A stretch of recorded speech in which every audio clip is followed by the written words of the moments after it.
It's recording. So, hey, what's going on, guys? It's GxrpPerez, and today we're here with Crypto Track. What's going on, Crypto Track? Hey, what's going on, brother? It's Cole on the Crypto Track. Oh, hold on. Where we going? Where we going? You tell me. I don't know. Hey, the train's leaving, man. You got your ticket, bro?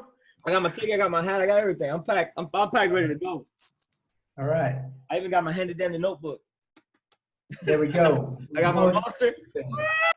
Everything. There you go, man. Get hyped up. You ready to go? Hey, I'm ready to go.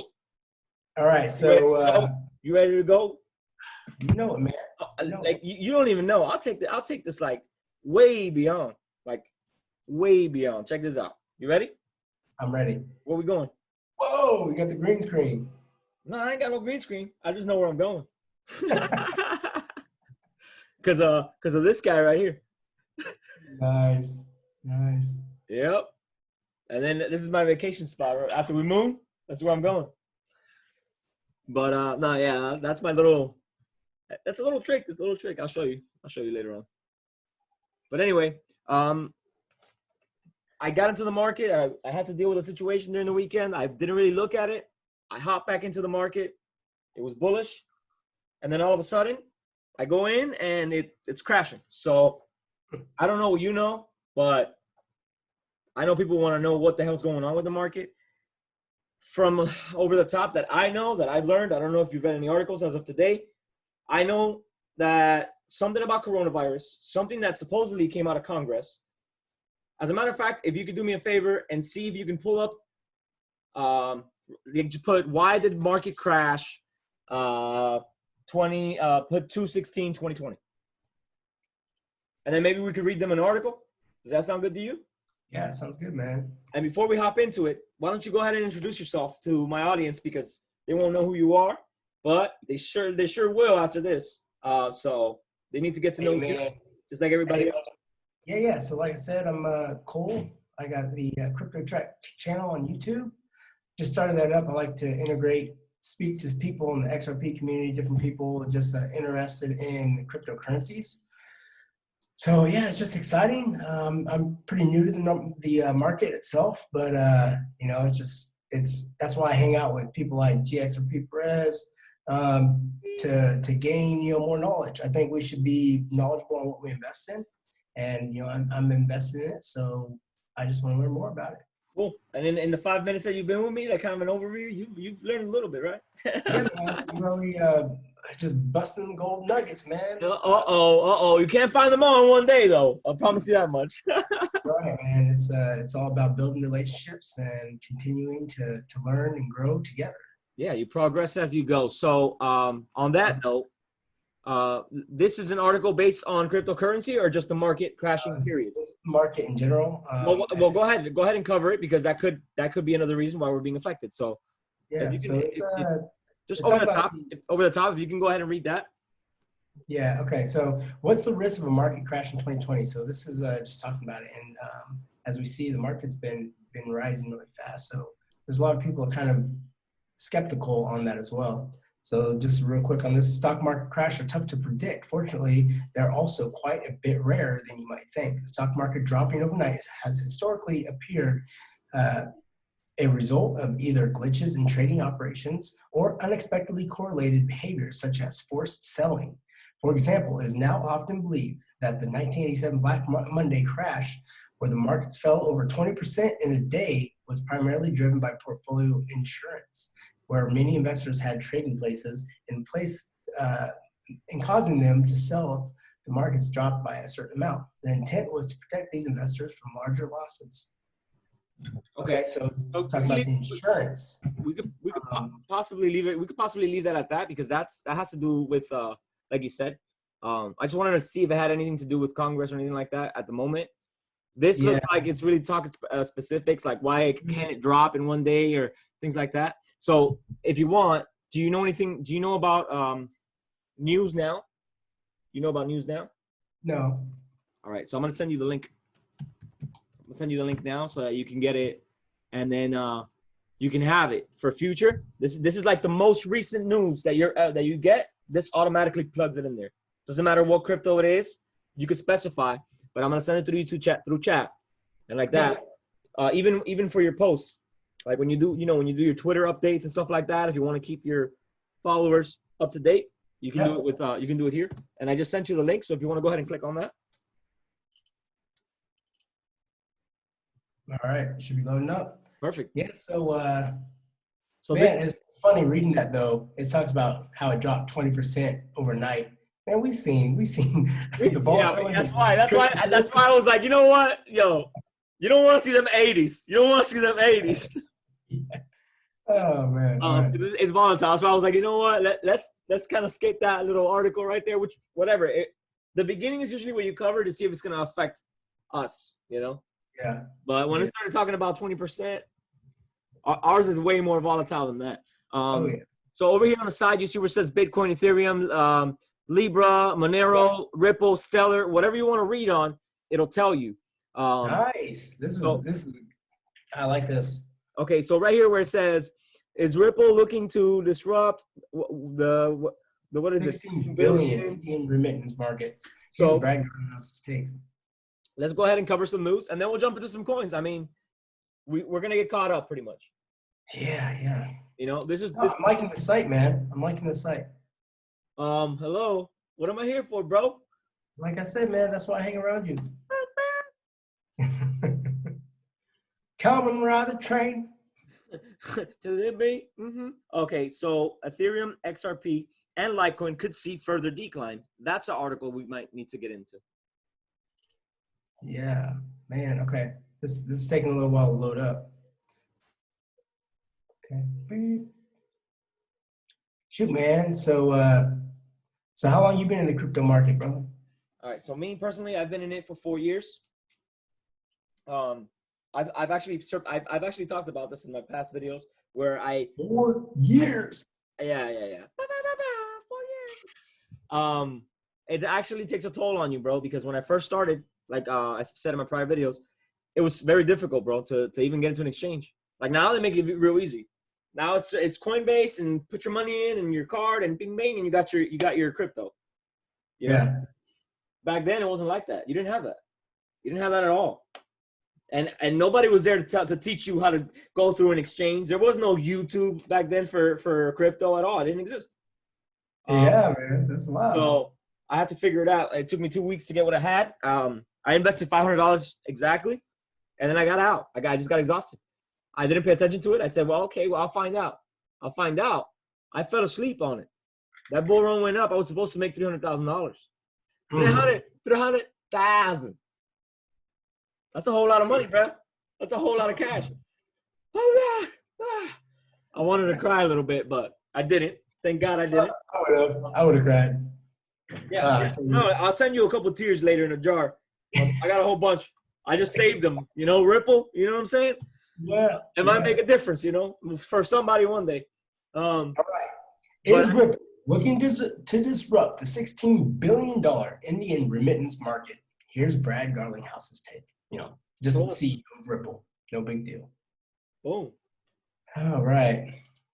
So when we look at the framework, we want regulatory clarity, and that's an important one. There we go. So these are the words of blockchain giant Ripple CEO Brad Garlinghouse featured in the interview with CNN. Yeah, did you guys watch that interview? I know XRP agent, shout out to you. He live streamed it. He had a good amount, like 400 people from the XRP community come in to check that out. Well, but anyway, we need to come up with these ideas, bro. Yeah.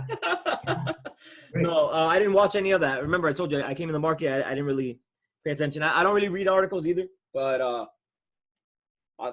from right now, I kind of have to see what the hell's going on in the community as a whole. So, yeah, for sure. All right, so he went on to say, while any remittance market that has a lot of US dollar and euro flows continue to be high priority, the only hurdle in cases like these is regulatory clarity. A staunch supporter of regulation in this crypto space himself, he went on to hint that India could be on their expansion list if the lawmakers provide some sort of relief in terms of regulating the market. He said, typically you'd say India would be high on our list, but India hasn't yet provided a lot of clarity from a regulatory point of view, and so we have not prioritized. kind of sounds like the USA when they keep talking about that. Yeah, you know what? And it's funny because one of the first companies that they were actually trying to get into was India, and supposedly they got in there fairly quickly. When they talk about regulations, we don't even know what they're talking about because we don't even know the regulation in India as far as currency. So they could be talking to us gibberish because we'll never find out unless you're actually involved within the economy or Congress or whatever type of government they have there. I mean, we know ours, but we don't know everybody else's. So when they talk about regulatory, we don't know numbers, nothing. We don't know nothing. It's up in the air when it comes to that. Yeah, no, it is wild because I remember hearing something about India a while back as well. It was one of the first. It was one of the first investment. One of the first people that actually we targeted was India because India is 70% of all revenue. I think comes from India, as of right now. It's like huge, and they hold a huge gold too, a huge amount of gold as well, because of their Wow. culture. Okay, so it says while there is no outright ban in the country, however, the clampdown Reserve Bank of India imposed nearly 2 years ago has attracted negative press for the market. The lack of regulatory clarity has not deterred the San Francisco-based firm to look forward to the vast remittance market that India has offered. It's talking about Ripple. When asked if the blockchain firm has stepped back to the lawmakers of the country issue its regulatory stance on the market, House asserted, "I wouldn't say we stepped back. It means a lot of frequent flyer miles for me." He just keeps going over there. No, that's funny.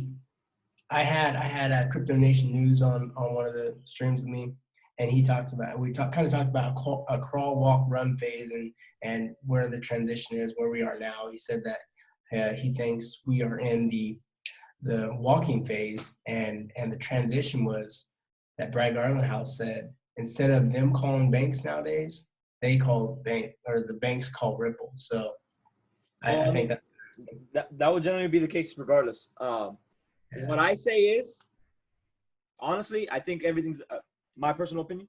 I think it's all a front. It's all a show. You have all the we've gone digital. In my opinion, we've gone digital and we've been digital for a very long time. You look at Switzerland, they're digital completely, and they've been screaming out digital, cashless society for a long time, for years. They're one of the first, and that's mainly where all our resources are coming from. In the sense of gold, and they're like the only nonchalant, like people don't really pay attention to it, and that's really where people have their money stored. Switzerland, right? When you think Swiss, what do you think? Freaking skiing and okay, there you go. But I think they're rich. They're definitely rich. And their culture is rich. Period. You never hear flaw coming from that location ever. Do you ever hear a flaw? When they talk about Swiss, it's like alarms go off. Oh, what are you saying? What are you saying about the Swiss? Yeah, man. I went over to Switzerland. I went to the city Zurich, and I'm telling you, man, every freaking vehicle was just a bomb vehicle. I've never seen so many bomb vehicles in my life, just driving on the road. Correct, and it's not a front. Not only that, but nowadays you have your apps. You have your digital apps, right? You have your banks. You can transfer money from app to app. Correct. We're not shifting far from this. This is what I'm trying to get to. They're saying they got 75%, and they need the rest to kind of like cut the complete deal to work as one. What makes you think we haven't been working with it already? I mean, this goes back to the conspiracy phase of it, but I don't believe in conspiracies. I just believe in facts. Just like I was telling you earlier when we were talking about Stellar and we were talking about Ripple and how they were involved through IBM, right? Yeah.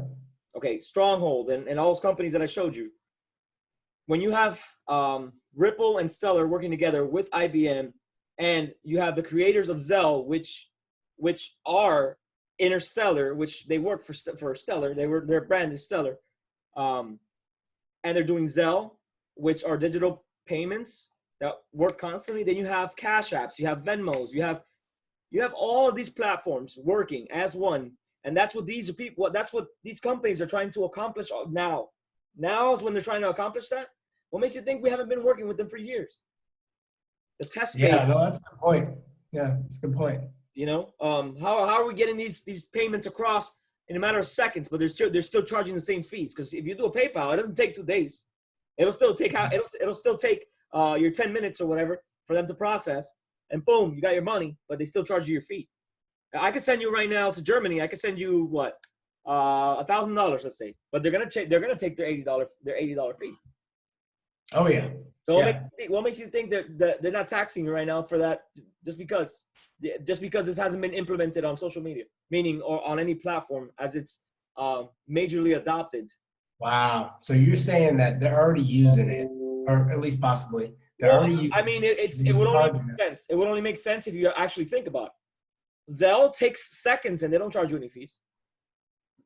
You can now deposit a bank by the click of a picture, boop, and your money's in your account. How's that even possible?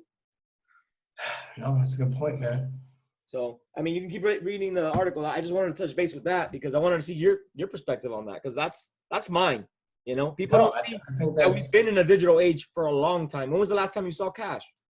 Or you stored cash in your hand? Like, go to the store and be like, oh, here, 20. Being in Germany, they're definitely outdated with that stuff. So if you don't have cash, you're just kind of screwed. So you need cash everywhere you go in Germany. So where's Ripple in Germany? I don't know. Where are they? Not there. Well, there you go. That's a good. You know what? You should do that research since you're over there. Yeah, man. That'd be great. I know they're about to be in London though.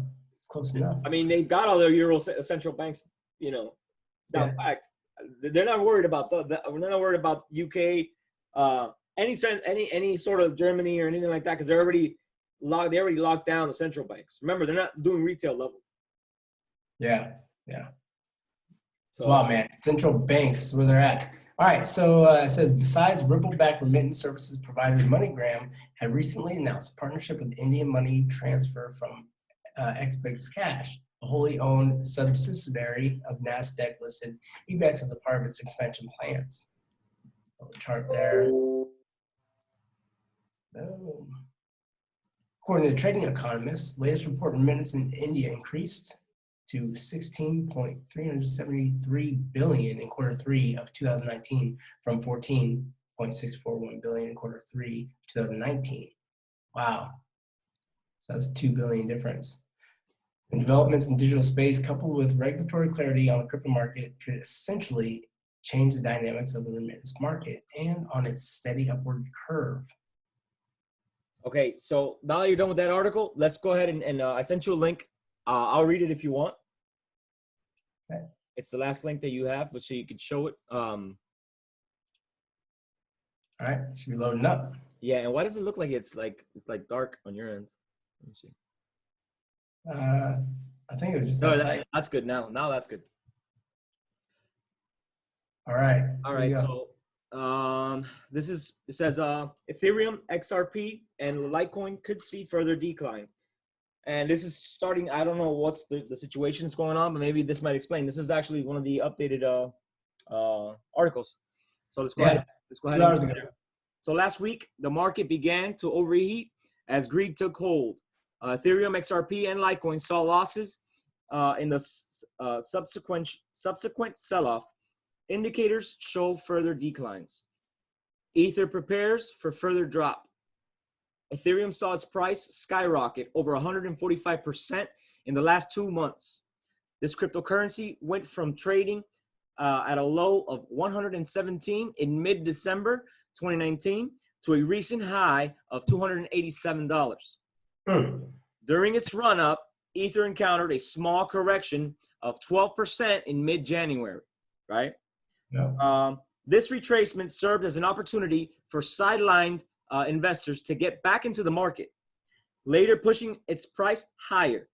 Now, it seems like market participants could be given another chance to buy ETH at a low price, meaning that it's going to go back down, but it's only to correct itself. So the TD sequential indicator in currently presenting a sell signal in the form of a green 9-candle stick on the ETH's 3rd-day chart. This bearish formation estimates a one of the 4 candlesticks correction before the continuation of the bullish trend. A red 2 candlestick trading below a preceding red 1 candle could validate the sell signal given by a technical index. So you could go ahead. Yeah, that's what I was about to say though. Looking at that picture, it just looks like it's about to be on a downtrend for a little bit. Yeah. You want to Really continue? You want to continue reading the bottom paragraph, or you want me to continue? Yeah. All right. So adding credence to the pessimistic outlook, the parabolic stop and reverse of SAR recently turned bearish on Ethereum's one-day chart. Each time the stop and reversal points move about the price of an asset, it is considered to be a negative sign, just as we were talking about. The parabolic SAR or SAR flip indicates that the direction of Ether's trend is changing from bullish to bearish. Yeah, that's crazy, right? How things just, that's the market though. People got to understand it. People got to understand it. They got to kind of get really into the whole chart scene. But let's continue reading. So an increase in the selling pressure behind Ether could allow it to break below the 23.6% Fibonacci retracement level, which is providing significant support at the moment. Closing below this hurdle could ignite a further decline to the 38%, 50%, or 61% Fibonacci retracement level. These barriers of support sit at a $222, $202, and a $182 respectively. So that means that if you haven't bought into ETH and you want to buy into ETH before it hits that 20 grand, this is not financial advice, but this is my advice. We got some bullish people up in the house. We're not financial advisors, but we just give smart advice. No, I'm kidding. I'm just kidding, guys. I'm just kidding. You all do what y'all want. I'm just playing. You all know me. But yeah. All right, so even though a steep decline seems likely, the continuation of the uptrend cannot be ignored. According to this guy, a renowned technician, analyst, Ether to be forming a big W pattern. From a long-term perspective, this momentum reversal pattern suggests a return to the $800 price level. No, you're shaking my chair, bro. Like CKJ would say, you're shaking my chair, bro. Yo, I don't know about you. But you own that ETH? You got that ETH?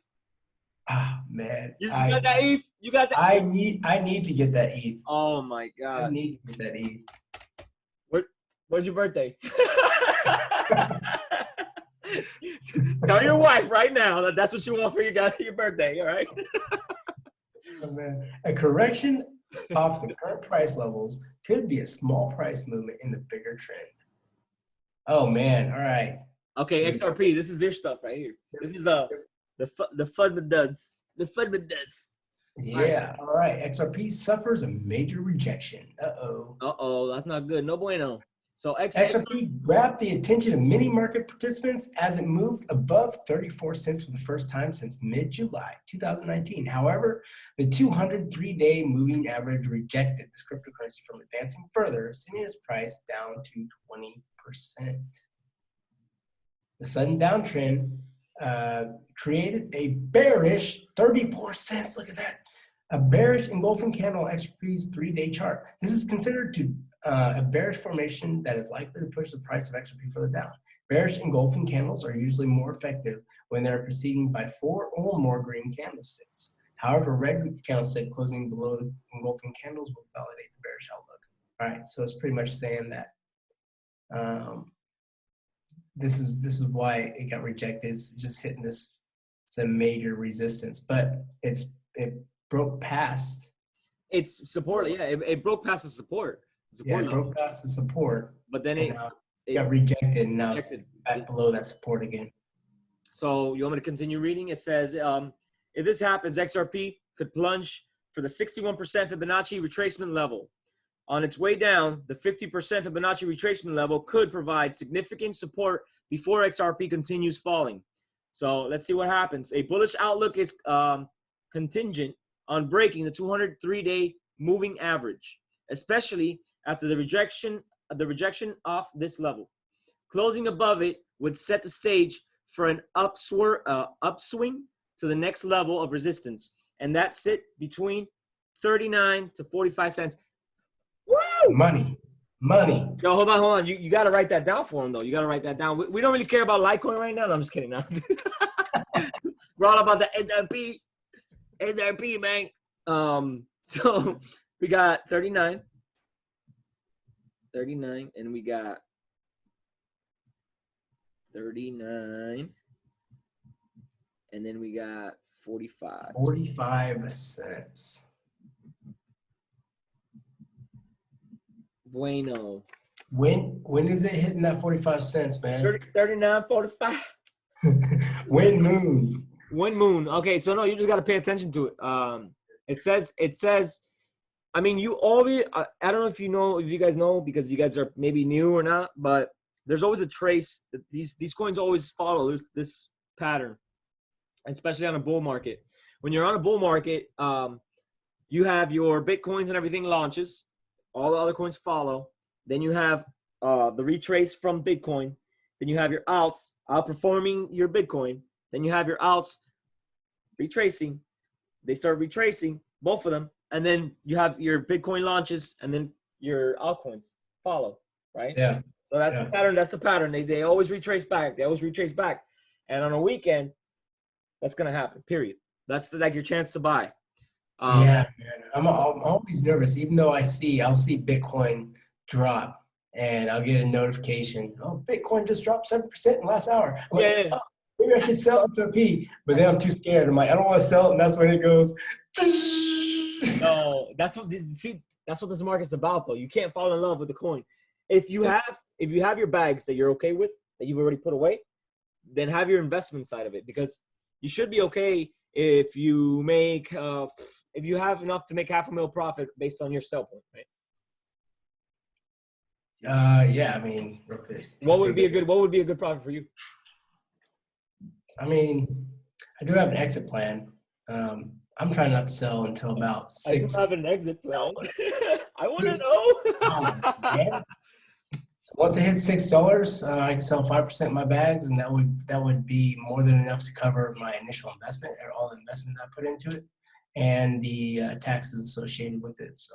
Oh, there you go. So with that in mind, you can just from here on, whatever you purchase, you can play with.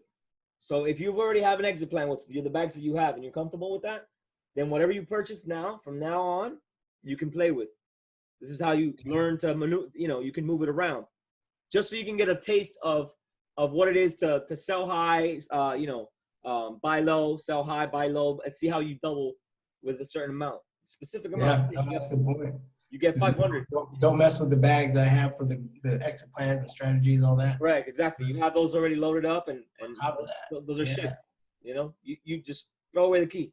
Don't throw them away, but lock them up, put them somewhere, and then just play with a specific amount. Because I tell people, if you don't diversify and you stick to a long-term investment like XRP, you will get frustrated in the market, because you're going to see everybody else making money and you're sitting here holding XRP, because it's a long-term investment, and everybody that's invested in it should know that as an investor, because XRP is based off of governments. Governments take a long time to adopt anything, period.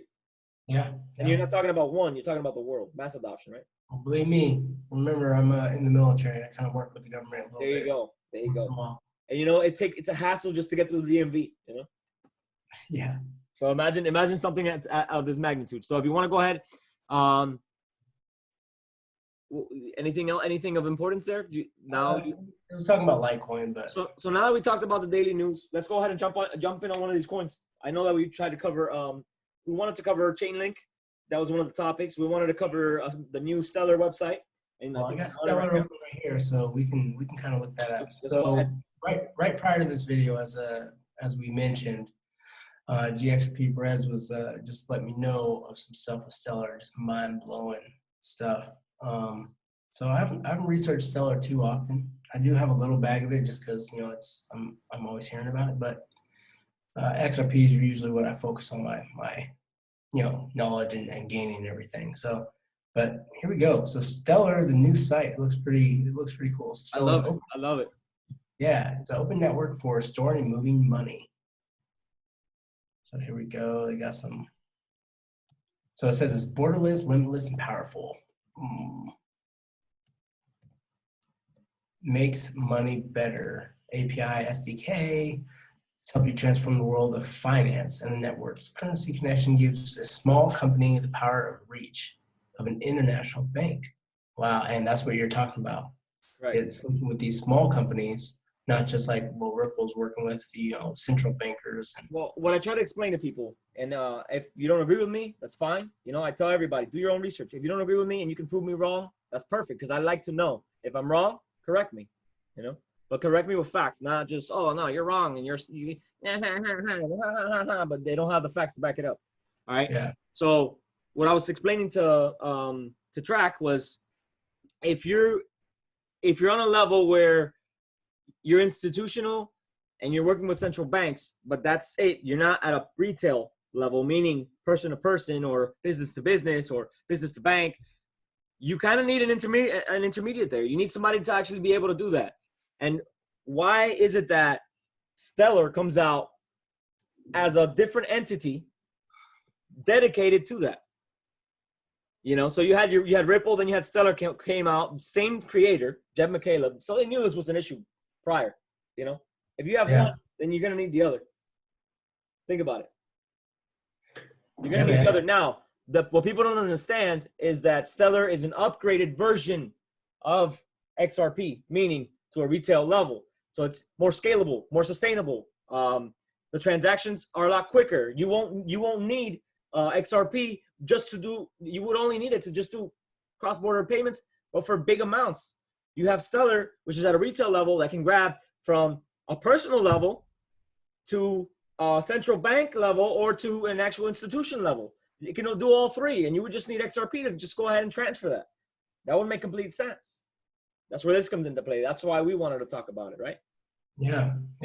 All right, so it's talking about the micropayment services, and so you're telling me on Coil and all that. Coil and Stronghold. Stronghold was built on the ledger, on the Stellar ledger. Coil is another one that intakes the micropayments, which they're working with Libra, with Facebook Libra. Facebook Libra is working with Stronghold. Did you know that? Yeah, I mean, I know it from talking with you earlier. Right. Exactly, and it's all based on stablecoin, because Libra is a stablecoin. Yeah, man, shoot. This site is really interactive though. Well, this is a new site, because prior, the one that I actually covered prior had nothing to do with this. Now they're actually letting you design on the Stellar ledger. You could actually make your own Stellar coin if you wanted to right now. Stellar, you know what? Stellar Diamond. Let's make it.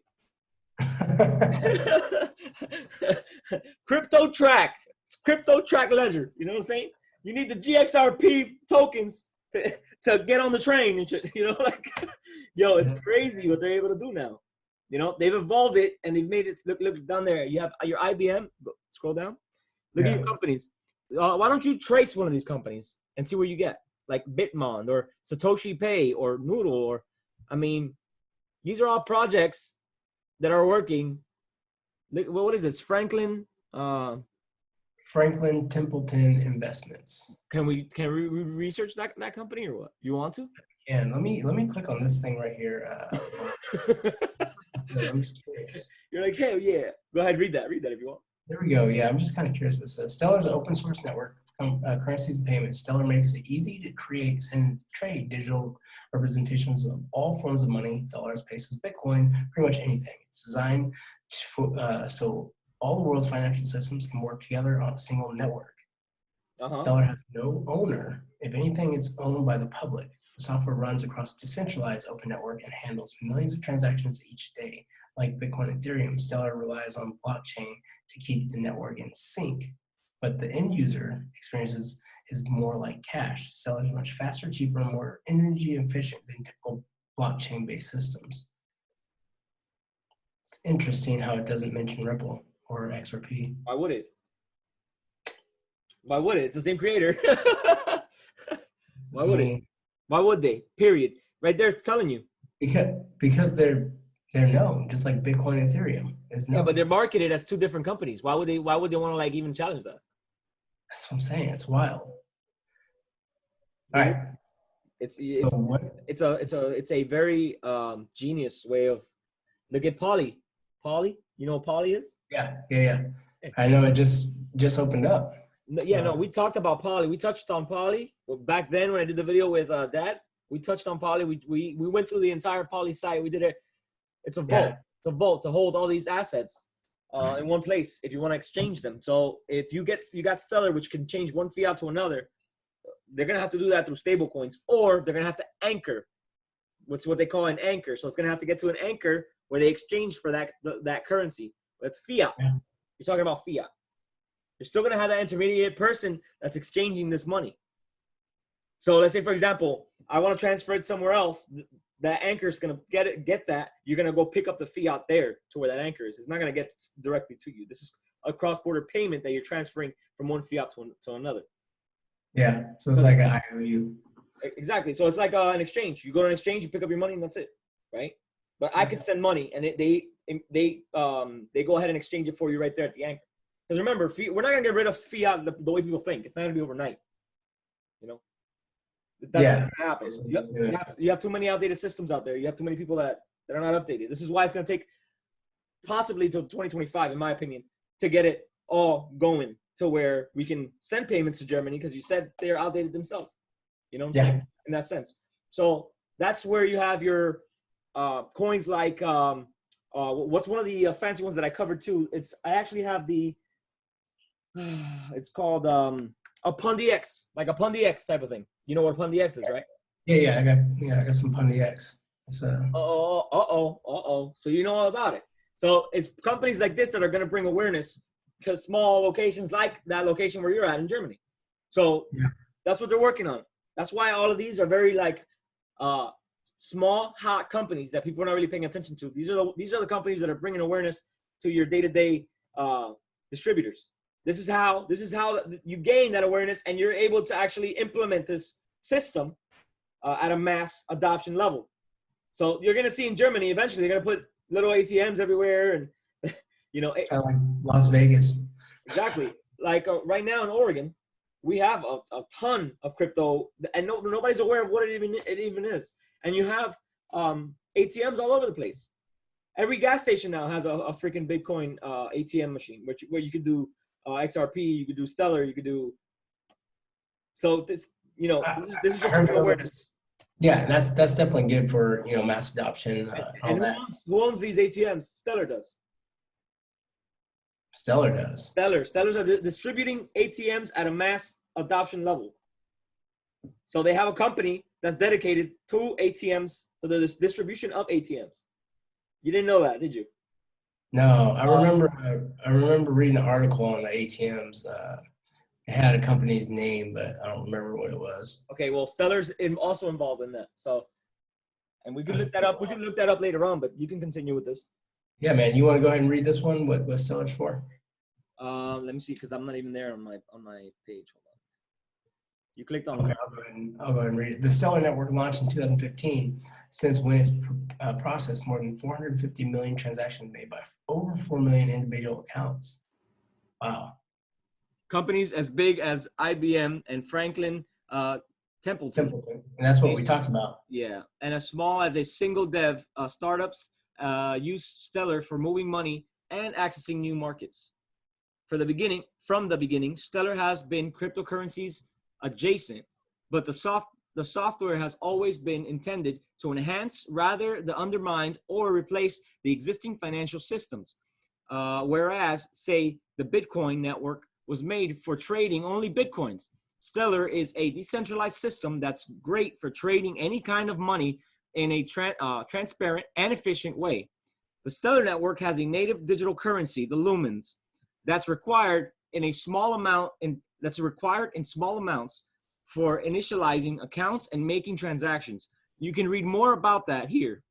I don't know why I read that, but beyond those requirements, Stellar doesn't privilege any particular currency. It's specifically designed to make traditional forms of money, the money people have been spending and saving for centuries, more useful and accessible. For example, here's what you can do with Stellar. You can create a digital representation of a US dollar on Stellar. You'd call this a dollar token. And you can tell the world that whenever someone deposits a traditional dollar with you, you'll issue them one of your new tokens. When someone brings that dollar token back to you, you can promise to redeem it as it turns for one of a regular dollar. in the deposit account. Essentially, you set up a 1-1 relationship between your digital token and a traditional dollar. Every one of your tokens out in the world is backed by an equivalent deposit. So while people hold the tokens, they can treat them just like traditional money because they know that they're exchangeable for traditional money in the end. You want me to continue? Yeah. No, that's good. I really want to get into. Here we go. Who builds on Stellar? There we go. So you want to continue? You want me to continue here? You want to continue there? let me just skip down to right here real quick. This exact dollar token example is in fact live on Stellar right now. So it's live, implemented by a company called Anchor USD. Roughly $100,000 of value moves quickly and cheaply through their USD token every day. Of course, Stellar works with any currency, not just dollars. And when you add peso tokens, Naira tokens, yuan tokens, all these other tokens, you have a truly unified monetary system that keeps the best parts of what exists today. Man, wow, this is crazy how like developed this stuff is. Yeah. I mean, if you have a bag of XRP, get yourself a bag of Stellar. Tell you that much, because they're working together. Yeah, and they're working very closely together. By the way, like Jeb is constantly calling Brad Garnier, hey, yo, you already know. I got you, B, I got you. So the Napster Bitcoin, he's famous for that little speech. I always bring it up. Yeah, that's wild. Bitcoin is the Napster of cryptocurrency. Oh, here we go. Here's the power of Stellar. Where? Oh, this is what you were talking about, the scalability and all that? Yeah, I'm thinking maybe we'll get into that. Stellar's open interrupt payment currency system will explain for you powerful, unique Stellar financial features, assets, insurance. Okay, yeah, so these are the features. So you can issue your own assets. You know what? Go all the way to the top. I want you to click on something. Go to where it says ecosystem. Now click on Stellar Development Foundation. Mm-hmm. And now scroll down. And then it kind of gives you like a little chart, and it tells you like use cases for, you see how it has Venezuela, United States, Nigeria. All these third world countries are already using it. Well, this is inflation rates. Okay. And this is actually what I've talked about before, Venezuela, and what it's talking about is in 2000, right? Dollar. Sorry, I just saw the chart over the top. I didn't really read it, but it's but you're right. This is exactly what I was talking about. I try to explain to people, and Venezuela is the example that I use because in 2000, the dollar, the Venezuela, whatever their money was called, is the same as the $1 here. But as time went on, the inflation rates got worse and worse and worse. And that's why Venezuela, they actually had negative interest. And that's what they were giving loans out for negative interest. So people were getting paid to take loans out. And what they do that for is to stimulate the economy. All right. So, and that's how you get the markets crash. And now Venezuela's markets just crash. Okay. So see, I was mistaken because I just saw it over the top. But it's a good thing I actually caught that because you were trying to explain it prior, right? Yeah. So there you go. You have your chart right there. So maybe you can always run back to that one when you want to give an example. Yeah, no, that's good. I like it. So let me see. And right here gives you kind of like a little explanation. You want to run through it, or where is that? Right above the chart. Oh, right here. Why what we do matters. Yeah, the way the global financial establishment is structured today, people are born into an economy just like they're born into a political system. Stellar is a way out. It lets people participate in a worldwide stable financial network regardless of where they live. So they're talking about like globally, not necessarily just with that. Okay, so for example, using Stellar, a family in Venezuela can keep some of its savings in dollars or in euros and protect itself from local economic upheaval without having to keep bills under the mattress or operate through a gray market booker. That's so cool, man. How do you do that without a green screen? What? Oh, no, you can do it too. You can do it too. You go to your little video, you see where it says stop video. Yeah. Okay, there's a little arrow right next to it that's pointing up. Click on it, and then where it says choose virtual background, and then you could upload any picture you want, and it pops up in the back. Just look, but look what it says. Just hold it.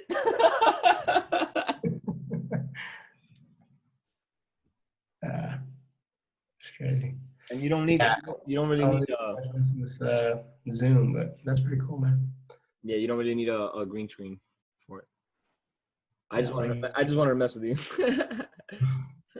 What does it say right there?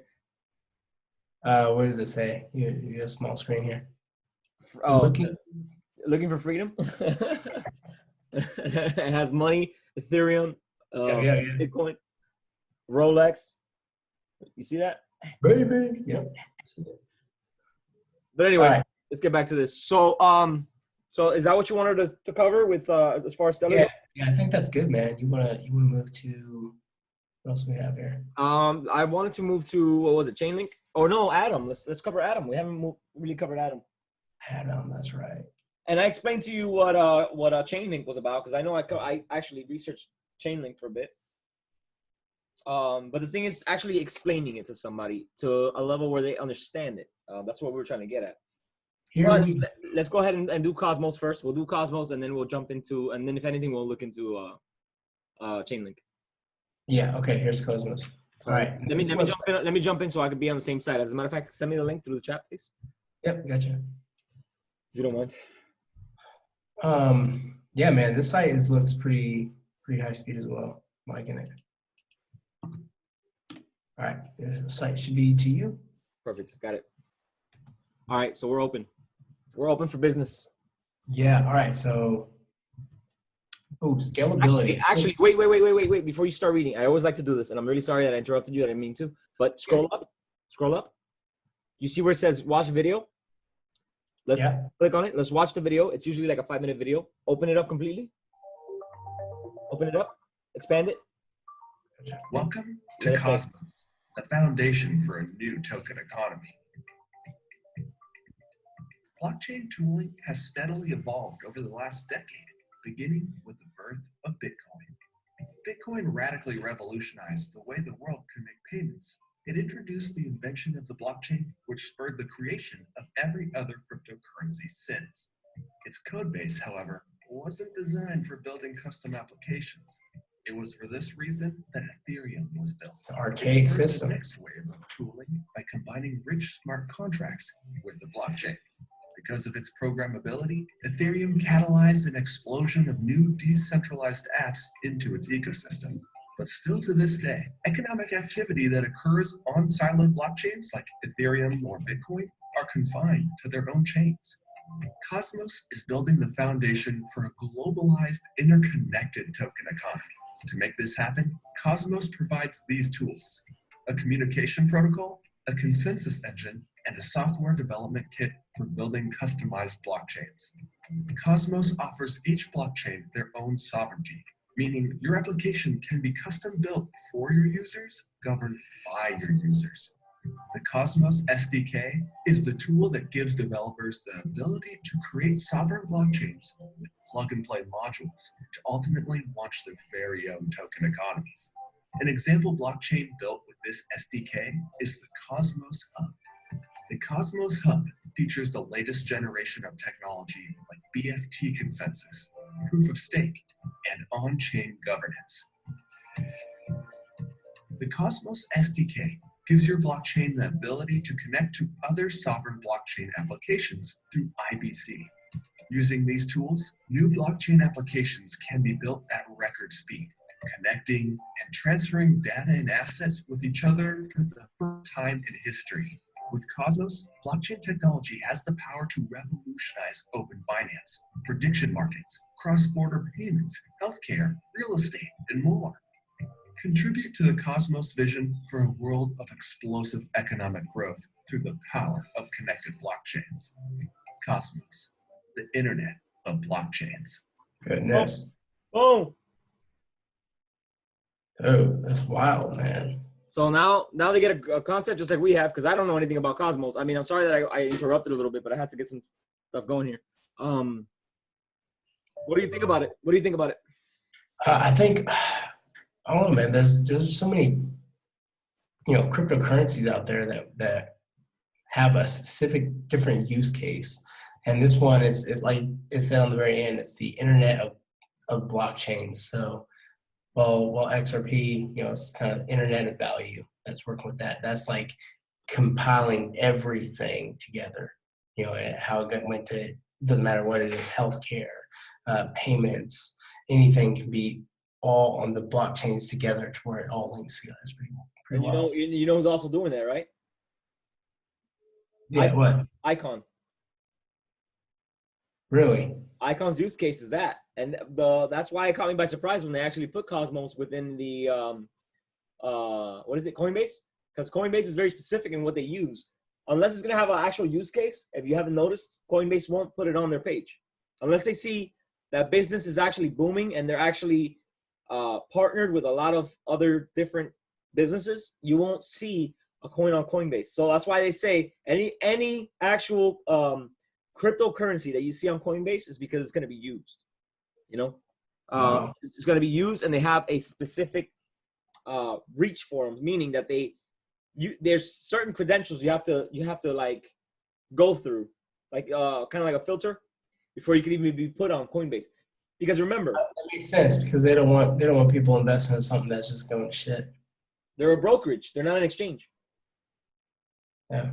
Coinbase is a brokerage. It's not an exchange. That's why you get your fees. But at the same time, they kind of did it right. They didn't allow all these other coins like these other exchanges, but the ones they did allow are the ones that are flourishing. And now when you put a coin on Coinbase, they're like, okay, yeah, it's gonna go to the moon. I mean, you saw this. They went up to like $5 in this little bull run. Adam. Wow. So Wow. I mean, think about it. EOS shot up. EOS is an internet-based coin, meaning that you can use data through that coin. You don't have to use the internet that you actually use, that you intake. Yeah. You can deposit EOS, and that feeds your internet to your app, depending on how many EOS you have deposited. So you have an unlimited amount of internet to run you don't pay for data, pretty much. That's what EOS is based off. So it's kind of like getting internet for free, but for your app, whatever you're soaking. So depending on how big your company gets, the more EOS you deposit, which now we're going into other coins, but just so you get an idea, there's so much out there. And what's cool about it, though, is that we're going through it together. I mean, I've covered a lot of these coins, but I like to see other people get involved because now you start to see how big this actually goes, like how it actually gets. Basically. Yeah, man. Like I said, it all links together. It's wild, man. So go ahead and you can go ahead and cover whatever you want now. I just wanted to cover that video so they get an idea from the outside without actually having to go to the website. Yeah, I'm trying to look at this scalability thing it's talking about. So it says Cosmos solves today's hardest blockchain problems, and it says scalability, proof of work protocols are slow, expensive, unscalable, and environmentally harmful. Then on the bottom it says Tendermint BFT fixes this. Tendermint BFT is a Byzantine fault tolerant consensus engine that powers Cosmos proof of stake. It says usability. And then it says blockchain applications are complex and difficult to understand for developers. Cosmos SDK fixes this. Cosmos SDK is a modular framework from building interoperable applications, specific blockchains. And then it says interoperability. Interoperability is how they all work together. Blockchain economies are, what is that? Celluloid. I don't know. Okay, celluloid. I thought it was just me. Celluloid. Yeah. And cannot transfer assets. Siloed, like they're by themselves. Siloed. There we go. Siloed. And cannot transfer assets between each other. IBC protocol fixes this. Inter-blockchain communications, IBC, is a TCP/IP like messaging protocol for blockchains. So pretty much they're showing you how they're scalable, how they're usable, and how they're interoperable, and their fixes for it based on the Atom platform and what their use case is. Correct? Yeah, man.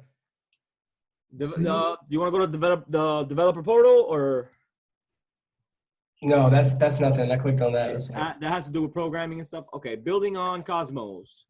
So you can go to building on Cosmos up there, all the way at the top of the website where it says building on Cosmos. And then if you want, we can cover this. You want me to go ahead and read this? this is framework blockchain. Okay, so this is talking about writing your own custom blockchain, launch your own blockchains. Exactly. And we can go down. It says the modular use powerful SDK modules to customize your blockchain for specific user requirements. Then it says scalability, run parallel chains to match the throughput requirements of your growing user base. Interoperability, communicate tokens and value with other blockchains in Cosmos with IBC modular. Secure, access control, firewalls your blockchain applications against malicious modules.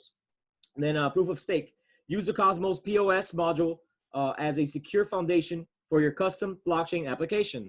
Sovereign, propose, change, and vote on blockchain upgrades with governance module. Open source, work together to build the free and open source Cosmos developer community. And it says Go, write your decentralized app in Go to take advantage of the strong Golang ecosystem. Okay, so it's big. That's cool. I'm glad I got a little Cosmos, man. Now you're gonna FOMO. Throw it in there. That's another one for the bags. No, I actually covered Tezos, and I'm pretty sure you would have liked Tezos because Tezos, it's unlike any other that I've actually covered. Tezos, when you go into Tezos, which we're not gonna cover now, but yeah, just like their backing is just ridiculous when it comes to knowledge, who they're using to back them up, what kind of technology and science behind it in order to perform whatever Tezos is trying to accomplish, meaning atomic, nuclear. You know, when you hear these words, you're like, whoa, it doesn't even fit in your head. These little buzzwords in the community, you know? Exactly. So if you want, shoot them up with what the market's looking like now, and then we'll make a part 2 if they like it, right? Yeah, man. All right. So like we had up in the beginning, we definitely had a little bit of a downtrend, but nothing that's out of the ordinary for the crypto space. Just to hit off lightly. Okay, so it's fair value. So fair value on this side. So the price of Bitcoin is not actually 7,000. That's what it's rated at. But it's 9,600. And then XRP is 28, but they're giving it 35 cents for fair value. Buy the dip. Buy the dip. Buy the dips. This is not financial advice. Just buy the dip. Don't buy it. Don't buy it when it's 48 cents. Oh, check this out though. This is nice. Stellar, 7.5 cents. Yeah, yeah. But fair value is 29 cents. Stellar is, damn, yeah. Look at that. That's pretty nice. So get your fair value, all right? I like this. I like this site. Chainlink, it's $4.50, and it's valued about 7.30. What did I tell you about Chainlink? Yeah, it's going places, man. It's going places. It's the pipeline. It's the blockchain pipeline for data, real world data. If you want to connect a blockchain with any enterprise, you need Chainlink, period. If you want to get real-time data, meaning the good example that I like to give is Ledger Live. If you own a Nano, right? If you own a Nano, and let's say, for example, you have Ledger Live, that means that if I were to, right now I'm offline and I do an exchange with my Nano or whatever, or I send money to the Nano, you can go on Ledger Live and see it immediately. That's what Chainlink does. Chainlink gives you that real world connection to platform, any platform. So it's good for banks, hospitals, any institution, pretty much anything. They're already working with Swift. They're already working with Google. You're talking about the 2 major operations of the world right now, you know, as far as transactions goes. But it can go way further and beyond when it comes to information, any sort of information with blockchain, period. You need it. It's a pipeline. The pipeline. That's what I like to call it. Yeah, man. This is big stuff. Let's get excited. Oh, God. Oh, God. I got trouble because my kids are sleeping. Oh, okay. So I'm trying to be excited, but at the same time, I'm trying to speak quietly. Oh, I got you. I know you have separate bags for the kids though. Yeah. One is Chainlink, one is Adam, one is. Yeah, exactly. That's why I named my kids off of, right? Oh man. Oh man, but Anyways, I appreciate this a lot though. You have no idea. yeah, why is this Dogecoin, right? Fair market value 002. Okay, you want me to tell you something? Dogecoin was a joke. It is. It's a joke. That's Okay, what now, that's what I'm getting at. You know the reason why it took off? You want me to tell you why? If you go to your analytics, because I've actually done my homework on this too, which is pretty funny. Yeah. If you go to your analytics right now and on Twitter or on YouTube or on whatever, and you find out what your biggest audience is, it's always going to be dogs, meaning people that love dogs. That's the highest analytic in any search engine you could possibly go through. It's man's best friend, right? I thought it was cats, man. Well, no, it's not. It's actually dogs. And Dogs. Hey, dogs are my best friend. okay, there you go. I mean, I love cats too. I own a cat, but from my research, it's dogs, and that's the reason why I took off the way that it did. It was a joke, and then it ended up being, everybody's a dog lover at heart. So Yeah. So that's, I mean, it was a joke that fucking, excuse my French, that blew up, but it blew up hard. So that's all we got to know as far as this goes. But yeah, we do got a part 2, and I know it's late where you are. So I don't know how you want to end this. Is there anything you want to add on? Anything you want to close with? We're going to have a part 2. You know what? Yeah, we're gonna have part 2. I don't want to say my closeout statement because I'll save that for us at a later time. But I'll let you close it out, man. I really appreciate you having me on it. It's been nice to link in with you. I know we talk on Twitter. It's always different when you're talking. We got a camera up and we can actually associate with each other. So I appreciate you having me on, man. No doubt. So I'm gonna close it off with, we're gonna have part 2. We're gonna do part 1 is gonna come on in my stream. Part 2 is gonna come out on his. So to help him out, subscribe to his channel, watch him. He has good stuff. Show him love, just like you show me on a constant basis. That I appreciate. Hit the like, subscribe, the notification bell if you like what you saw. If you didn't, press a little It's like, thumbs down. Just click it. Doesn't matter. Because I like real feedback. I like real feedback. If you think we could fix something, if you have an idea, if maybe you saw some facts that maybe you want to correct, put it in the comments. I'm all for it, and I know he is too. And for sure. to the next one. All right. Hey, thanks, man. God bless. No doubt.